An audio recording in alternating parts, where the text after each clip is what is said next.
Russia's defense ministry released video Wednesday. It says shows Russian fighter jets and artillery firing at Ukrainian targets.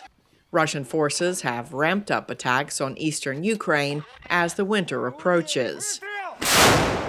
In Brussels, at a NATO foreign ministers meeting, U.S. Secretary of State Antony Blinken acknowledged that some have questioned whether the U.S. and other NATO allies should continue to stand with Ukraine almost 2 years after Russia's full-scale invasion.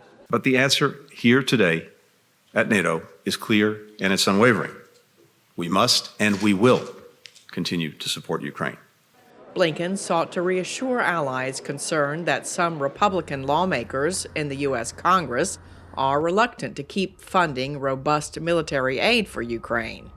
He said Speaker of the House Mike Johnson had spoken about the need to fund Kyiv recently, which Blinken called encouraging. One analyst told VOA additional funding for Ukraine is not in Blinken's hands. There's not a great deal that Secretary Blinken from the executive branch can do about that. It's really in the hands of the legislature, a co-equal branch of government, and the Republican Party is sort of ironing out its differences or not ironing out its differences as we speak. Kimmage told VOA that Blinken is sending a strong message by attending meetings of NATO and the Organization for Security and Cooperation in Europe, or OSCE, during the Israel-Hamas war. And there is a kind of allegation out there or a claim out there that the U.S.